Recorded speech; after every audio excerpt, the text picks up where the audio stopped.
तो आज का टॉपिक है पेरोटाइटिस। पेरोटाइटिस क्या होता है? तो सबसे पहले हम पेरोटाइटिस के बारे में जान लेते हैं कुछ छोटी और बेसिक सी जानकारी। जैसे कि पेरोटाइटिस, अब देखिए ये कहाँ होता है, ये पैरोटिड ग्लैंड में होता है। जैसे कि मैं आपको बता देता हूँ, ये एक पैरोटिड ग्लैंड में होने वाली डिजीज़ है।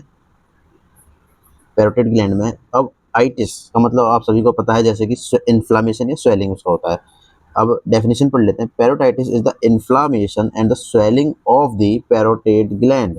अब मैं बता देता हूँ पैरोटिड ग्लैंड क्या होता है, अब ये कहाँ पे होता है, ये बीमारी कहाँ होती है, इसके लिए हमें पता तो होना चाहिए ये बीमारी कहाँ है, किस ऑर्गन में है, किस तरह है। देखिए माउथ के अंदर होता है ये पैरोटिड ग्लैंड, ठीक है। अब ये इसकी इन्फ्लामेशन हो जाती है, इस वाले ग्लैंड की इन्फ्लामेशन हो जाती है, तो उसको हम कहते हैं पैरोटिड ग्लैंड, पैरोटाइटिस। अब पैरोटिड ग्लैंड से जुड़ी हुई होती है एक डक्ट, ये ग्रीन वाली जो दिख रही है उसको कहते हैं स्टेनसेंस डक्ट। इसका भी आगे रोल है, मैं बताऊंगा। एक बार डेफिनेशन अच्छे से देख लेते हैं। Parotitis is the inflammation and the swelling of the parotid glands, which are the largest major salivary gland located in the cheeks and between the jaw and ear. अब पेरोटाइटिस का पेशेंट किस तरह का दिखता है, वो देखिए इस तरह का पेशेंट दिखता है। ये यहाँ पे देखिए, यहाँ चीक के पास स्वेलिंग हो रही है, ये अलग ही दिख रहा है। इस तरह का अगर पेशेंट मिलता है तो पेरोटाइटिस होता है।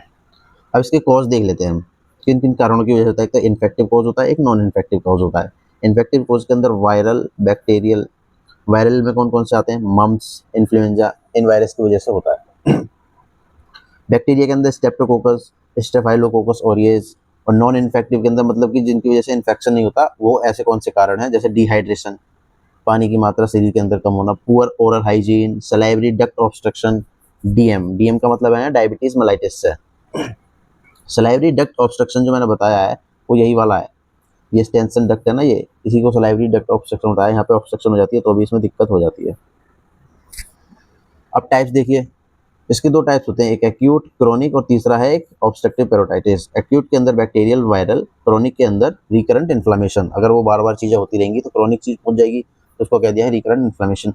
और ऑब्स्ट्रक्टिव ड्यू टू स्टोन और डक्ट ब्लॉकेज, ये वाली जो डक्ट है इस डक्ट की ब्लॉकेज हो गई या यहाँ पे कोई स्टोन फॉर्मेशन हो गया, इस वजह से इन्फ्लामेशन हो गई वहाँ पे। अब क्लिनिकल फीचर देख लेते हैं, इसके क्या क्या सिम्टम है। पेन रहेगा वहाँ पे, स्वेलिंग है तो pain and swelling near the angle of mandible, mandible के पास में। देखिए ये ऊपर वाले कैटेगरी को हम कहते हैं मैक्सिला और ये नीचे वाले को मैंडिबल। अब यहाँ पे हमारा पेन होगा,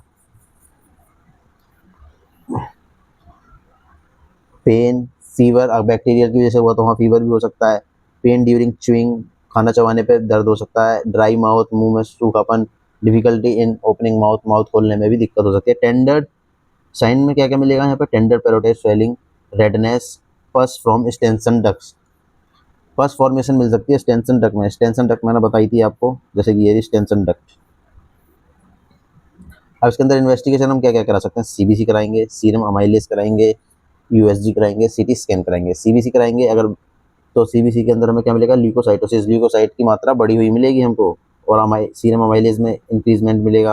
अब इसका ट्रीटमेंट, ट्रीटमेंट बहुत ही आसान है, कंजर्वेटिव ट्रीटमेंट, जैसे कि यहाँ पे मैंने बताया था ना आपको इसके क्लिनिकल फीचर के अंदर। कहाँ बताया था वो पॉइंट, जैसे नॉन इन्फेक्टिव, इसके कॉज जो था डिहाइड्रेशन था, अगर जब उसका कॉज डिहाइड्रेशन है तो उसके ट्रीटमेंट में हाइड्रेशन कर दिया हमने, गुड ओरल हाइजीन रखेंगे, वार्म कंप्रेशन रखेंगे, ये तो हो गया कंजर्वेटिव ट्रीटमेंट। अब मेडिसिन कौन कौन सी देंगे हम, एंटीबायोटिक, एंटीबायोटिक में कौन सी प्रेफर करेंगे, amoxicillin CB, analgesic pain killer के लिए, एंटीबायोटिक फीवर के लिए, और सर्जरी कराएंगे। सर्जरी में आईएनडी, आईएनडी का मतलब होता है इंसिजन और ड्रेनेज, मतलब कि उस चीज़ में थोड़ा सा कट लगा के वहाँ से डिस्चार्ज कर देंगे, पस फॉर्मेशन हो रखी है तो। ये हो गया हमारा सर्जरी। तो ये टॉपिक मैंने बहुत आसान तरीके से पढ़ाने की कोशिश की है, आपको अच्छे से समझ आया होगा विद डायग्राम की हेल्प से।